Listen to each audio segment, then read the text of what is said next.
Hey guys, and welcome back to this channel. In this video, I'll be showing you guys how you can add cool body effects in CapCut.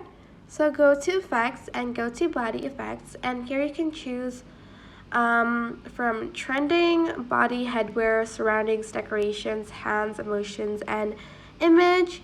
I'm just going to select flame outline 1, and it's going to be added. Okay, maybe not that one. Let's see if there is a cuter one. Maybe let's try this one.